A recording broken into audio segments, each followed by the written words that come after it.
Right, here's our finished paisley design, and here is the test stitch. A little bit fuzzy. I'm not very good with the camera. We'll look at this one, a bit brighter. Okay. As this was stitching out, I suddenly realised I actually quite liked it with just the zigzag underlay. I'm a contrary soul. And you can see the weight of the single stitching around the outside, and I think it's enough. I don't think it needs to be any heavier. And our little motif run on the inside, and here, and this motif run here, and I think that's enough in the way of decoration. Now the actual stitch out itself, which is lying on my countertop in my workroom, I looked at it and I thought, I don't know, it looks okay without anything in there. But of course you could add something to that. I did consider putting in, if I was to do this design again on an end product, a piece of padded gold leather or something. But now looking at it, I think that would be too much. It would detract from this smaller stitching. So I think maybe just a teeny spray of something in here. Right, so let's have a review of what we've looked at in the design. Not in this particular design, sorry, in the program. Well, first of all, in Studio, we looked at setting up a workspace and how a hoop is not what we set in embird Studio. We are setting up a working area inside of embird Studio, and that we're always wisest to make our working area slightly smaller than our sewing field. To be absolutely certain of having no stray stitches invading the area outside the sewing field. We also looked at scaling and how the size that you set your work area controls the scale of your image as you import it into the program. Now it is important that you realize that. I read so many mails from people who import a graphic, digitize it, and then discover it's teeny or it's massive, because they haven't quite grasped the concept that their work area actually determines the size of their imported graphic. Unless you go for no, don't scale, and just bring the graphic in at the size that you saved it in your graphic program.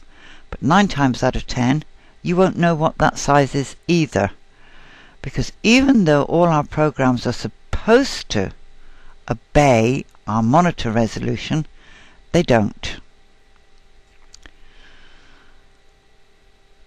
Then we started looking at the fill tool, this fella over here, and how with just a single node on the screen we could come up with a design by using the shape drop down menu and choosing a shape. If you go for the ellipse, then you choose one with the greatest number of elements. If you want to then mess around with the outside nodes and alter the ellipse into something else, like a sunflower or a sun or anything that you can think of. Now you also have a library, and within the library you've got badges. I didn't actually show you those. There's number 1, there's number 2, number 3, and so on. and you've a fair choice of those. And then you've got your scrolls, and there are 5 of those. And you can either pop a little bit of lettering into those or a little design. Totally up to you.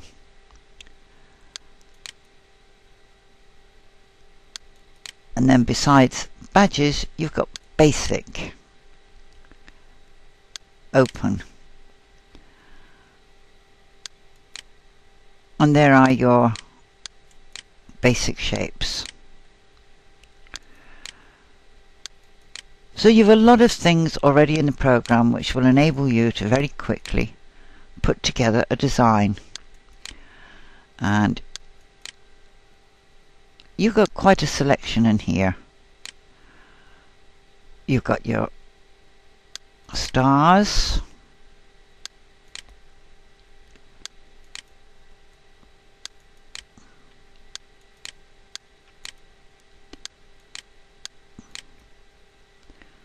as you can see, you've got a fair few of those. And then we come back into our shapes. Now you can also create your own shapes. Let's say you make a little shape that you think is quite nice and you'd like to use it again. Will you save that as an EOF to your library, which is the folder we just looked at, or into a folder that you have created outside of embird, and you can navigate to that folder and bring that shape in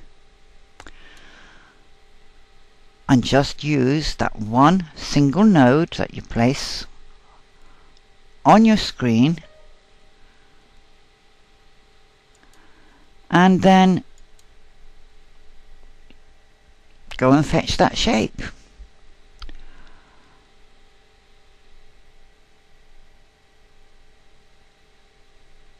Now you also have, and it goes with the fill tool, a user editor.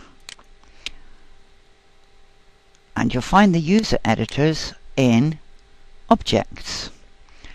And this is your user editor for your fills. Now just watch this bit here. As I just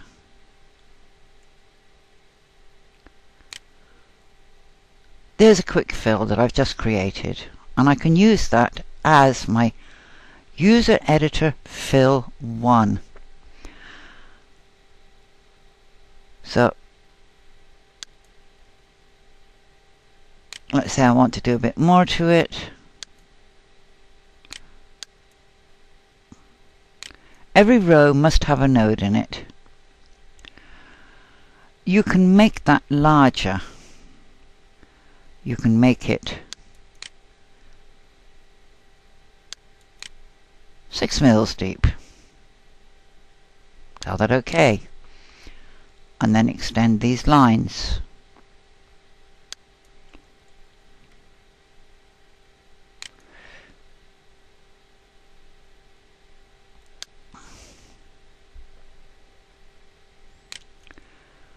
As I said before, you must remember that every line must have a node in it.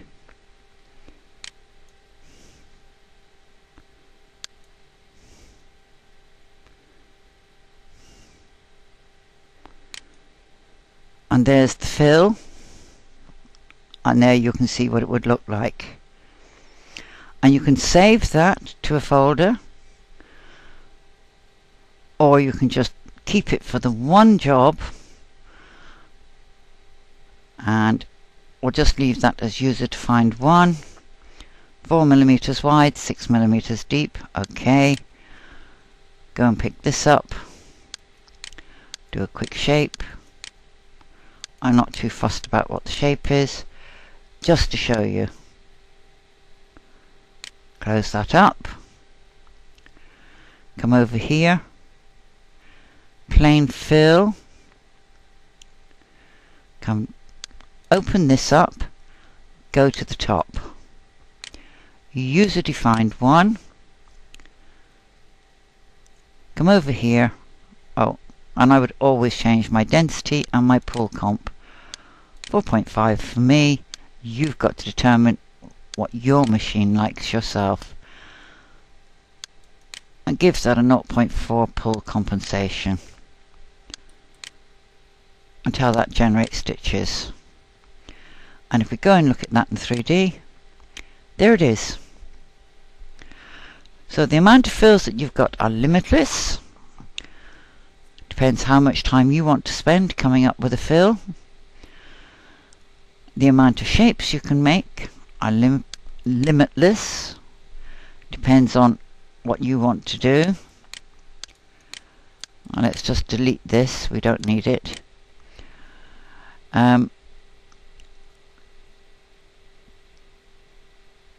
Then we looked at the runline tool, and I digitized a design using the runline tool and some of the options that it offers you. Now the runline tool gets ignored, marginalized, bypassed because people want to do the fancy embossed stitching. They think that's what makes the design look good. It isn't. Simpler the design that you do, the more effective and the more elegant it looks when it's finished. And in embroidery, elegance is a word that we don't hear used very often, but it's worth thinking about. Now the graphic I used was not that good, but I'm including it in the upload, and I'm going to ask those of you who've got embird to actually digitize it, especially if you're newish, because I want you to get used to using embird. And then send me the results of your design along with the stitch out, because digitizing without test stitching is a total waste of time. What you see on the screen need not necessarily be what you see on your stitch out. And in embird, looking at this screen, that workspace is a lot larger than the sewing field in the hoop that it was set for.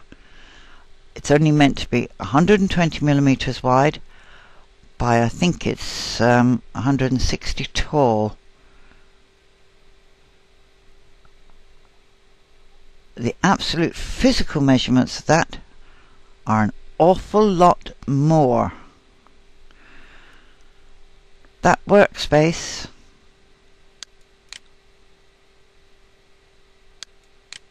there's nothing to show you, so let's go back into normal and just put a single line on that design going from there down to this corner.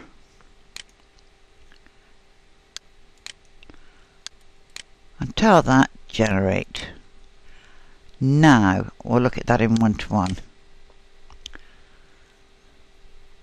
That is the actual physical size of your sewing field. Not very big, is it? That's what you have to remember when you are digitizing. Each one of those is only 2 millimeters long. If I was to put my plastic ruler on that, they would probably appear to be 4 millimeters long.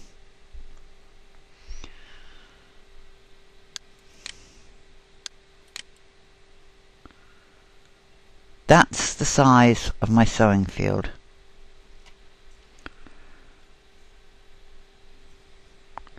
So you've got to bear in mind the relationship between what you see on your screen and the actual reality of what it is that you're seeing, and they're not the same.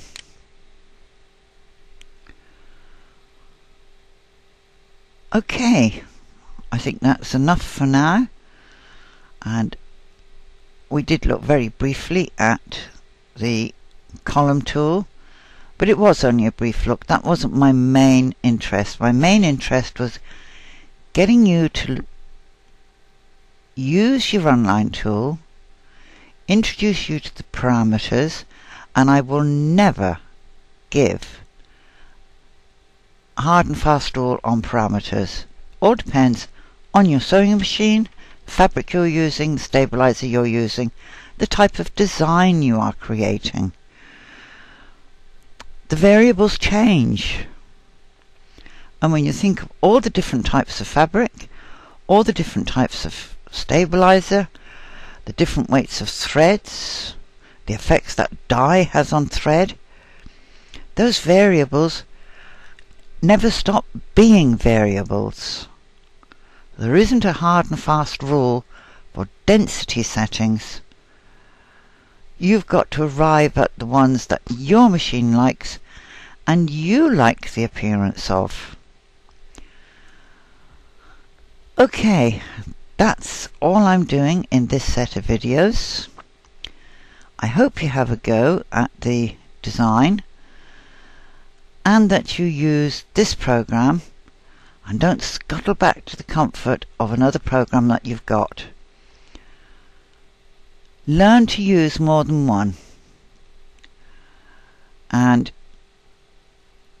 once you've coped with, especially if you're an owner of a stitched based program, which is what PE Design is, and I think the Singer program, coming to grips with an objects-based program, which is what embird is, and my Genome MBX software, and Generations, and Floriani's Total Control, coming to grips with that is an absolute doddle. So I will see you in the next set of videos, and don't discount the videos I make for other software, because there's always something in all of them for all software users. So I'm going to say good night.